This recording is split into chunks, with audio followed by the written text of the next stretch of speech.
Assalamualaikum warahmatullahi wabarakatuh.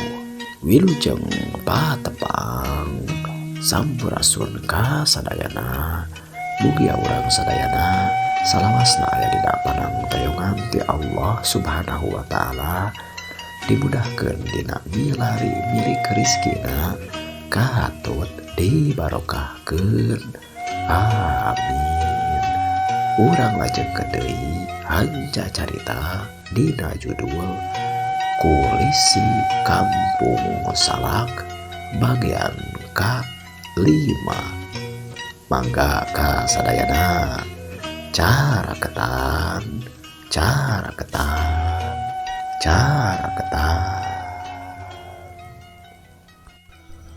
Pas sore di Kampung Salak pernah di imahna Pak Guntur. Pak Ius nyarita deui. Tah, sebenarnya mah ari kacurigaan mah aya saperti kitu patakan ge Guntur. Ngan beureunan tah lamun teh mah eta urang dijadikeun bukti we. Yen bisa wae aya kaayaan racun tina kemang kucubung anu dipake teuing kumaha carana dihijikeun jeung menyan tuluy disungut. Acarana bisa wae dina sanggeusna maca tahlil, sabab ningali kana katerangan anu geus kapanggih ku pihak kepolisian mah ieu kaayaan kapapatenan teh di antara kira-kira sareureuh kolot atawa memeh tengah peuting tika kira-kira janari lah atau subuh, sabab geus kanyahoan kapan ku palebe teh ya waktu subuh geus kaayaan ti iseun. Kajabat ti palebe anu pangheulana subuh ngaliwati dinya can aya anu ngamere beja deui tah nalingakeun ka imahna Pak Dirga teh. Kajaba meureun aya rona tah kira-kira rona aya tah anu ka dieu tah kitu tah. Anu sok tugas kitu kuy penasaran ieu. Aya nu tugas rona ieu. Ceuk Pak Ius teh. Kadenge Pak RT nyarita, ari rona mah sabab ngarasa nuju keur aman ieu teh Yus. Jadi henteu hadeuteun kapan kitu geuningan di urang mah kawilang kampung anu masih keneh rame lamun pabubeuraan salajan geus peuting oge sok aya we di imah-imah teh anu narongkrong atawa lari lewat ka warung. Jeung deui asaku jarang kadenya aya nu kapapalingan ti tempat urang mah. Jadi nyarona teh istilahna mah teu pati kaala gawena kitu tah, sabab geuningan teu naonnya teu kajadian naon kapan di lamun urang teh salah eta teh geuningan ieu aya perkara anu matak kagegerkeun salebur. Bisa wae aya jalma anu nalingakeun nu urang deukeut anu ngarasa atau ti urang jauh oge bisa wae kan geus nalingakeun kitu tah kaayaan tempat ieu anu tara aya rona. Komo meureun buka pikiran aya nu hajat mah, sabab mikirna meureun di tempat nu hajat ku rame. Benar seperti kitu salah oge nya. Aduh jadi kapalingan pan kitu. Eta gunana ngaruna teh rek kaayaan aman, arek kaayaan ukur harengeng atau kaayaan teu aman. Ari karona mah tetep we kudu kapan kitu beureunan. Geus atuh ari masalah eta mah rumasa kuring oge salah, sabab harita teh kuduna sanajan nu ngarona kuduna mah kuring teh istilahna mah ngarona kitu ngawaskeun. Tapi bener asa kapalingan kuring oge, sabab kuduna mah jadi tugas kuring oge. Eta kuduna mah anjeun teh dibawa tah ka kantor polisi tah ditahan sabab teu tanggung jawab tah. Ulah kitu atuh Ius. Keur gepaya tuh eta mah anu geus istilah mah kaliwat ngaduayana meureun ya Pak RT jeung anjeun teh Guntur salaku keamanan atawa polisi di desa ieu sing bener ya da ngajaga keamanan teh. Sanajan kampung urang desa urang keur kaayaan aman keukeut we urang teh tetep kudu waspada kitu lain. Karti Pak RT urang anggeutkeun teh atuh aya marona teh. Tang tuh kayak malam minggu ayeuna atawa ke penting urang awakong deui lah jeung Pak RW jeung inong oge urang angkatkeun deui ulah teh kaya kejadian seperti kitu. Aduh seperti gitu teh. Sampai mehna mah kuduna mah teu sampai mehna oge eta teh. Apanan kurang oge teh nyaho meureun rek aya acara saperti kieu. Keun atuh aya eta mah. Sok we eta mah tugas Pak RT ujung Pak Iji itu eta mah. Sok atuh naon ayeuna kumaha eta kaayaan tah. Anu kacurigaan anjeun teh tuluykeun atuh. Ke kuring teh kudu mikir deui eueuh. Ceuk Pak Yus teh, baik manehna teh buka kana notesna. Ngarejut halisna jadi ka anu keur mikir. Cieuh, namun benar-benar eta mah kalawan racun seperti kitu. Di mana kumaha carana jeung saha anu ngalaksanakeun eta pitapak. Aya anu nyunutkeun kana racun naha tina menyan atawa tina perkara sejen di imahna padirga. Bener teu tah Guntur Pak RT?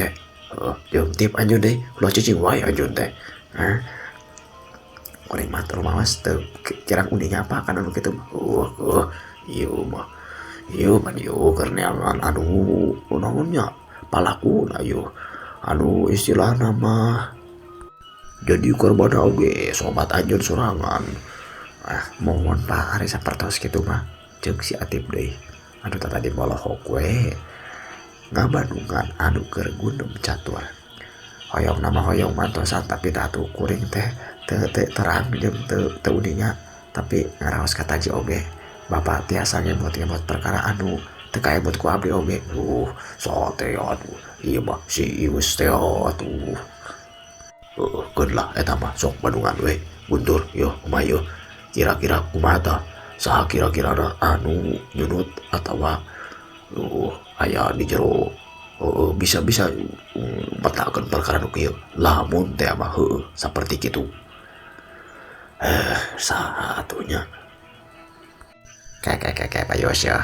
Yo jangan nyedeh yo Guntur yo. Hari-hari tak anu ngasongkeun menyan teh biasa nama osok ti kitar mah. Sabab kitar mah teh dia teu oge ka asup sasepuh lemur urang. Sok dipikolot ku urang. Tapi hari teh padirga teh kos anu mawa menyan sorangan. Nah, kuring mah rada curiga ye. Boa-boa aya geus aya jalma anu mere ka padirga eta menyan. Tapi lamun eta menyan anu dicuriga dibawa ku padirga meureunan urang oge aduh keur maca tahlil oge meureun eta kabawa eta tah. Tapi bisa wae menyan aya dua. Nu hiji cenah keur waktu ayeuna tahlilan, nu hiji deui kudu disurut sanggeusna tahlilan. Ceuk Pak Yus rada melong ka Pak RT. Tidinya Pak RT melong oge ka Pak Yus, malahan mah pinah reret ka Pak Guntur oge. Bisa wae nya saperti kitu. Sabab lamun dipikir-pikir diingat-ingat deui mah biasana sok ti kitar mah balan Pak kitar mah oge cenah pernah ngawangkongkeun ka kuring teh lain perkara nahan teu mentana udah sok biasana mah osok ieu osok ka kitar mah sasepuh di lembur urang tapi nahan teu boa-boa cek kitar mah teh hari kitu teh mah kemae cenah hari menyan mah teh saha wae beureunan naon teh boga nya anu disebut bapak-bapakan atawa kokolot atawa naonnya guru sorangan meureun padirga teh cek kitar mah bisa wae nya kitar mah nu ngalakukeunana sabab ngarasa nyeri hate teh dipikolot ku eta ku istilahna mah ku padirga anjeun nyangka kitar mah gitu ceuk Pak Guntur jika teu panuju kana pamaneganana ti Pak Yus. Lain gitu ieu mah susuganan.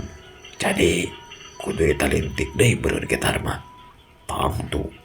bisi wae aya seperti gitu. Tapi kapan eta menyana lain tika Tarma meureunnan. Tapi bisa ngajamin moal eta ki Tarma henteu meuleuh menyan di imahna Pak Dirga. Sabab istilah nama eueuh nu nganyawankeun. Istilah nama eueuh anu bisa ngabuktikeun nah Pak Ki Tarma teh henteu nyulut menyan deui atau nyeun perkara deui anu sejen ka Pak Dirga gitu. Ti dieu mah geus aya ieu disebut teh motif atau alasan hiji jalma naonnya istilah nama ngalakukeun hiji kejahatan gitu. Tapi punten ceuk si Latif deui upami sapertos kitu mungkin moal gitu tah Ki Tarma teh ngalaksanakeun ngan ukur ku perkara teu di naonnya teu disuhunkeun menyan ku Pak Dirga. Tepati kuat lamun teu karek materi mah. Si Latif satuluyna nyarita deui upami perkara-perkara kana alasan mah kitu nya punten ya. Kedah anu kinten-kinten kuat Pak supaya jalma istilah nama hiji jalma alasanana ti karek maragatkeun nyawa hiji jalma nu sejen. Upami dina implengan abdi mah kedah aya perkara anu badag anu ngajantenkeun eta alasan teh jadi matang anjeunna hoyong ngalakukeun perkara nu kieu. Hebat ieu Tip ceuk Pak Ius bari nyarengeh malahan mah ngaguprakeun leungeunna oge kana meja. Halus bener kitu. Ieu kudu aya alasan atawa motif anu bener-bener kuat. Aringan ukur ku perkara menyan mah moal tika kita mah ngalakukeun saperti kitu. Kajaba aya perkara-perkara nu sejen anu kuat. Hubunganana jadi alasan tika hayang maragatkeun nyawana Pak Dirga. Tah kira-kira ieu pampura ieu. Nah hati-hati sugan, nah hati Pak Guntur atau Pak RT sugan pernah ngarungu-ngarungu teu. Ieu Pak Dirga teh kantos aya pacongkredan atau tika pasea gitu tah. Anu tika ngakibatkeun jalma nyeri hate atau jadi amok tika boga neuteuli dendam tika daek arek maragatkeun nyawana. Tah sok coba aya teu anu kira-kira bolongan atau anu bisa diinget ceuk Pak Ius.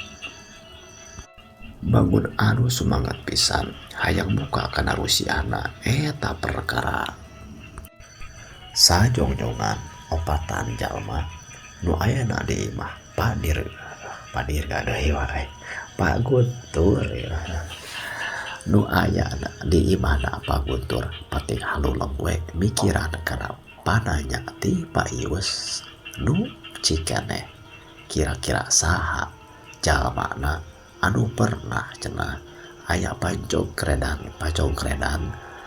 aya masalah jeung Pak Dirga anu kawilang berat. Ari anu kanyawanku bapak mah ari Pak Dirga mah satu pernah pacongkredan ujung jalma-jalma anu sejen tentrem ayem wae malahan mah kaasup naonnya anu sok bijaksana. Lamun tika aya anu istilah nama papaseaan gitu tah atawa aya pasilisih paham oge Pak Dirga bakal asup-usup ngahadekeun jalma-jalma eta malahan mah dina pamilihan RT samemehna oge kapan kuring teh ujung Pak Dirga meureunnan ieu. Gitu keur waktu harita pamilihan RT oge kapan ujung Pak Dirga nya meureunnan maksud kuring mah ieu Pak Dirga teh kaasup ka jalma anu diandalkeun di masyarakat di dieu mah jeung deui asa-asa can pernah pasea gitu jeung saha gitu tah kitu dah mutusana mah akur-akur wae sok aya pacongkredan atau papaseaan seperti kitu ceuk Pak RT. Satuluyna Pak Ici Guntur oge nyarita bener pisan euy Yus. Lamun ningali di urang dieu mah asa acan pernah aya papaseaan. Lamun aya ti urang jauh asa can pernah aya nu kadenge. jeung dari padirga mah lolobana mah data tanen teu aya pisan naonnya tara kajauh tara lalampakan jauh-jauh gitu tah palingan kitu we karena istilah nama melak pare atau melak sayuran atau nya gitu we palawija teu aya anu istilah nama teu kadenge-kadenge aya masalah gitu tah ke Paius kadenge ngacungkeun curugna motong kana omonganana Pak Guntur satuluina nyarita ke melak sayuran aya teh sugan pernah pas saya ujung padarta gitu tah atawa ujung anu saingan tangkulak saja nak sugan sa tidinya ting harulang deui Pak Guntur jeung Pak RT ting halulang we jiga nu ingat-ingat kana mangsa-mangsa katukang sapanjang hirupna padirga sugan aya cenah pas saya jeung saha wae nah jeung urang lembur atawa jeung urang jauh sugung ceuk Pak Guntur asa can kadenge ieu pan padirga osok naonnya aya ieu naonnya malahan panungtungan padarta oge mun teu salah mah dina poean samemeh hajatan pernah datang tak ka imana Pak Dirga teh manehanana cenah teu bisa naon teu bisa ngiluan dina waktuna kawinan sabab kitu nyambunganana dina poean samemehna kitu tah sabab cenah bisi aya urusan anu sejen geus aya janji kanu sejen kitu teh mun teu salamat ku kumaha gitu arek ka mana gitu tah kadenge mah sugan mun teu salamat kitu dah satuluina kadenge Pak Ius nyarita ke pada harta nah cenah kunaon jeung eta anjeun deui anjeun Guntur nya ku ti saha padarta kadinya samemehna dina waktu nikahan pan kuring mah beneran deukeut kadinya jeung deui lamun pas sore sakulin nya dina hiji waktu samemehna kapan eta teh mun teu salah poe Jumaah sabada Jumatan harita teh poe Jumaah da bada poe Jumaah lah pas sore ulin kadinya hayang ningali we gitu tah anu keur tatahar nu karek hajatan nya beneran aya padarta gitu tah harita teh nyambungan gitu tah ka Dirga teh gitu omongan kadenge ai kuring mah teu ngilu ka jero sabab naon nya mun teu salah mah keur mabantu malahan suluh mun teu salah mah kitu tah eta oge wangkonganna teh hawar-hawar kadengena teh lamun bahasa ayeuna mah nguping gitu tah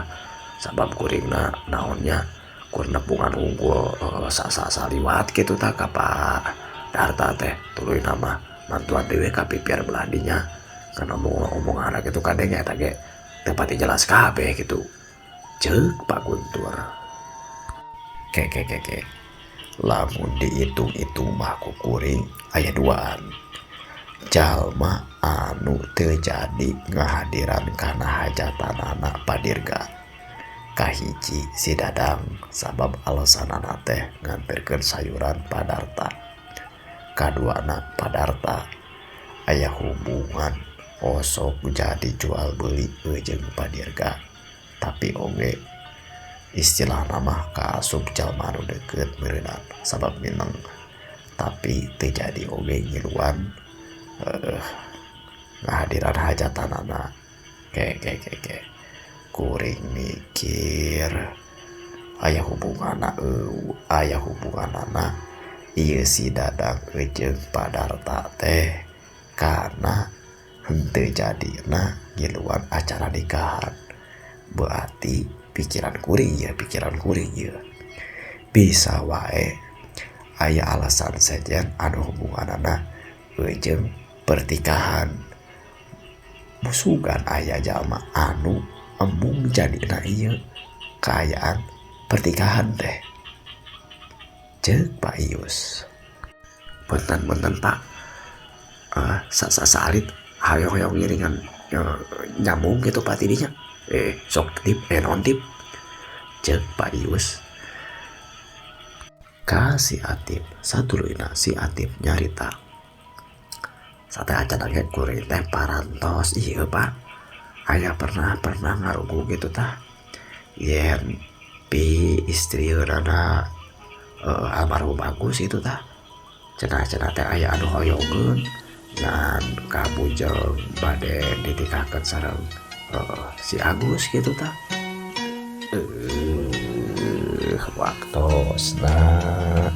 waktosna parantos cekap kanggo episode nu ayeuna dulu saya keur buka Rusia cenah ya aduh naon aya pupus gitu ya tapi sababna jeung kunaon teh acan jelas kumaha saha ieu kira-kira ieu kumaha ieu jangan cariosna mangga jadi atos wae dina episode salajengna